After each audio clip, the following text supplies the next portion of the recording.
நவீன இந்தியாவின் சிற்பியான அம்பேத்கரை தங்களது கொள்கை தலைவர்களில் ஒருவராக ஏற்றுக்கொண்டிருக்கும் தமிழக வெற்றி கழகம் விடுதலை போராட்ட களத்தில் வீர நடை போட்ட அஞ்சலை அம்மாளையும் தங்களுடைய கொள்கை தலைவர்கள் பட்டியலில் வைத்திருக்கிறார்.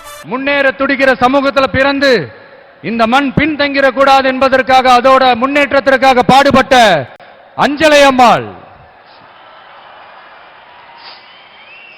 சொத்தை இழந்தாலும் சுயநலம் பார்க்காம இந்த மண்ணுக்காக இந்திய சுதந்திர போராட்ட களத்தில் இறங்கி களமாடிய புரட்சி பெண்மணி தான் நம்ம அஞ்சலை அம்மாள். இவங்க தான் நம்ம கொள்கை தலைவர்கள். 1890 ஆண்டில் கடலூரில் பிறந்தவர் அஞ்சலை அம்மாள். 1908 ஆண்டில் நெசவு தொழிலாளியான முருகப்பா என்பவரை திருமணம் செய்து கொண்டார். பிரிட்டிஷ் அடக்குமுறைகள் நிறைந்த அந்த காலகட்டம் அஞ்சலை அம்மாளை போராளியாக மாற்றியது.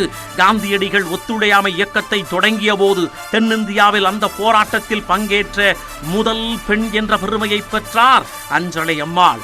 1857 ஆண்டில் நடந்த பிரிட்டிஷாருக்கு எதிரான போராட்டங்களை ஒடுக்கும் வகையில் ஏராளமான இந்தியர்களை கொன்று குவித்த கர்னல் ஜேம்ஸ் நீலுக்கு 1927 ஆண்டில் சென்னை மவுண்ட் ரோட்டில் சிலை அமைத்தது பிரிட்டிஷ் அரசு. அதனை எதிர்த்து சோமயாஜுலு தலைமையில் நடைபெற்ற போராட்டத்தில் பங்கேற்ற அஞ்சலை அம்மாள் தனது 9 வயது மகள் அம்மா கண்ணுவையும் போராட்ட களத்திற்கு அழைத்து வந்திருந்தார். அந்த போராட்டத்தால் அஞ்சலை அம்மாளுக்கு ஓராண்டு சிறை தண்டனை கிடைத்தது. 1931 ஆண்டில் கடலூரில் நடந்த உப்பு சத்தியாகிரக போராட்டத்தில் பங்கேற்றதற்காக அஞ்சலை அம்மாளுக்கு 6 மாதம் சிறை தண்டனை விதிக்கப்பட்டது. அப்போது 6 மாத கர்ப்பிணியாக இருந்த அஞ்சலை அம்மாள் 1 மாதம் பரோலில் வெளியில் வந்து குழந்தை பெற்றார். குழந்தை பிறந்த 15வது நாளில் மீண்டும் குழந்தையுடன் சிறைக்கு வந்து தண்டனையை நிறைவு செய்தார்.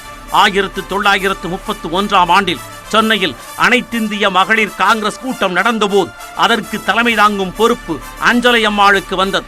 3 ஆண்டுகளுக்கு பிறகு தமிழ்நாட்டிற்கு வந்த காந்தி உடனடியாக அஞ்சலை அம்மாளை சந்திக்க விரும்பினார். ஆனால் பிரிட்டிஷ் அரசு அதனை அனுமதிக்கவில்லை.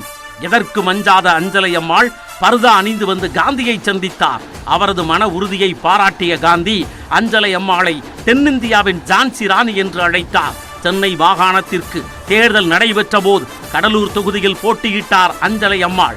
1937, 1946, 1952 ஆகிய 3 தேர்தல்களில் போட்டியிட்டு கடலூர் தொகுதி சட்டமன்ற உறுப்பினராக தேர்ந்தெடுக்கப்பட்ட அஞ்சலை அம்மாள் அந்த காலகட்டத்தில் அவரது தொகுதிக்கு உட்பட்ட தீர்த்தாம்பாளையம் கிராமத்தில் குடிநீர் பஞ்சம் தலை விரித்தாடியது. அந்த கிராமத்து மக்கள் குடிநீருக்காக நெடுந்தொலைவு சென்று வர வேண்டியிருந்தது. மக்களின் குடிநீர் பிரச்சனையை தீர்க்கும் விதமாக வீராணம் ஏரியில் இருந்து புவனகிரிக்கு செல்லும் பெரிய வாய்க்காலில் கிடை வாய்க்காலை உருவாக்கி தீர்த்தாம்பாளையத்திற்கு நீர் கொண்டு வந்தார். அதனால் அந்த மக்களின் குடிநீர் பிரச்சனை முடிவுக்கு வந்தது. அதற்கு நன்றி கடனாக இன்றும் அந்த வாய்க்கால் அஞ்சலை வாய்க்கால் என்றே அழைக்கப்படுகிறது. இப்படி தன்னலம் பாராமல் மக்களின் நலனுக்காகவும் நாட்டின் முன்னேற்றத்திற்காகவும் உழைத்த தலைவர்களை தங்களது கொள்கை தலைவர்களாக வரித்துக் கொண்டிருக்கிறது தமிழக வெற்றி கழகம். அந்த கொள்கை தலைவர்களின் வழியில் கட்சி நடைபோடுகிறதா என்பதை அறிய நாம் சற்று காத்திருக்க வேண்டும். தமிழக வெற்றி கழகம் எதிர்காலம் அமைக்கும் கழகம். தமிழக வெற்றி கழகம் தமிழ்நாடு